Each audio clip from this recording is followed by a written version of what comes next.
camera and photography, please. Well, a true story, or is it, fiction? Can you tell us? Thank you. Oh, you just skipped the first question? So, Nathan, you're... Yeah, I have been employed by the Ritchie family for a number of years and held various jobs, but... He's a great nanny. It's Manny. No, I think that there was just a friendship that existed, and luckily Madonna believed in me, and she loves to I'm speaking for you here for a moment, but right, I think you you love to give people opportunities, yeah. and so I kind of just, anything that was put in front of me, I tried my best to do the best that I could do, and I noticed. So yes, I was the gardener. Noticed that it worked. Yeah. Thank you very much. The question On the music side and then together with the filmmaking side, and who maybe your inspirations are, because I guess that Al Gore, for instance, must have been an inspiration for this. Absolutely. Well, I'd like to make more films. Making this documentary was, I love documentaries anyways, so I would like to make more, and specifically focusing on children, and children in other parts of the world. And I feel like Nathan and I have started something really wonderful, and we would like to continue, and we have ideas about problems going on in the world outside of Africa that we would also like to focus on. So I'd like to continue to making documentary films and educating people and bringing awareness to problems going on that people need to know about. And I'd also like to continue directing feature films for myself. So, and Al Gore? I don't know what his future plans are.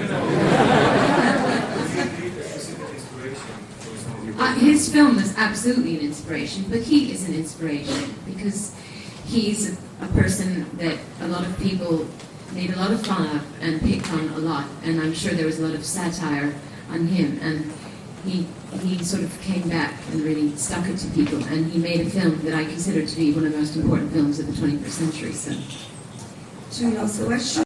Something that you wanted to show the world with this film, and adoption seems to be getting more controversial and not less. And I wonder what your view is on that. There's nothing controversial about the adoption. Just sit down. There is just a lot of bureaucracy and administration that has been papers that have to be gone through, because this adoption essentially was the beginning of the creation of adoption laws in Malawi. Up until this time, there wasn't an adoption law. So consequently, I'm sort of the template or the role model, so to speak, for future adoptions. And hopefully, after we get through this adoption, it will be easier for other people to adopt children. So, and I'm happy to be the guinea pig. So, and the film was not made to explain the adoption, but obviously the adoption, the discovery of my son and the meeting of him was very, very intricately connected to one of the stories of the children in the film, Wazy, who looked after him. And it was part of the story to illustrate how overwhelming it is to understand and recognize how many children are responsible for looking after other children. So it was part of the story. It was an important part of the story. Yes, please. Yes, his mother did die of AIDS, and yes, I met his father, and he has absolutely agreed to the adoption. One last question about the documentary before we leave. Yes. Wow. Let's just start with an easy one. Yes. Okay, how did it, you mean the experience of making the film, how did it redefine? I think more than anything, two things that I understood in the process of making this film, and then Nathan can say what he did. I mean, because the journey included, and the education is so far-reaching, but I could say two main things. One is that I went to Malawi in Africa thinking that I was going to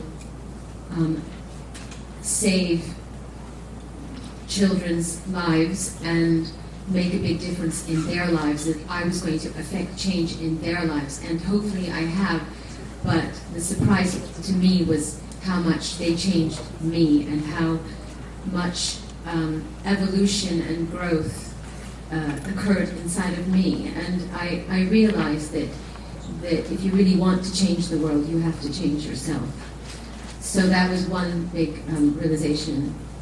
And the other thing is how little it takes to bring joy to people's lives, how little it takes to change someone's life. From, you know, the $10 it costs to give children an education, the mosquito net, is so inexpensive to save a child's life from dying of malaria. It takes so little to do something, and people are often very overwhelmed when they think about places like Africa, and they think, well, the problems are so bad, there's nothing I can do. But there's so much that all of us can do, that even the smallest thing can make such a big difference. So those two things were, I would say, the biggest things I came away with. And what about you, Nathan? I must say, when I saw you... If you only had 4 minutes to save the world. And I'd go to Malawi with Justin Timberlake. No.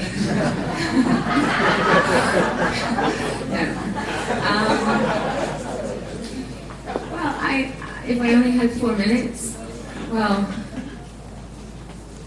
I would have to spend it with my children. Yeah. About Madonna and Nathan, some of the children, they... Yeah, good. That's good. Isn't it I'm Stephanie from Canal Plus France. Isn't it kind of schizophrenic to be one day in the Carlton Palace and another day in Malawi for... The Carlton Palace? Yeah. Okay. Yes, but that's the beauty of life. And, you know, I went to India over the holidays, and one minute I was in a palace, and the next minute I was on the streets of Bombay, and there were beggars and children living on the streets. And I mean, it's important to see the extremes of life, and that, like, I'm going to sound like a record, repeating myself over and over again, but that people, everywhere you go, it's interesting and important to see that no matter how much you have, we all have the same issues, and I am as moved by the beauty of a palace as I am by the smile of a child's face who's lost their parents. So I'm not sure I answered your question, but.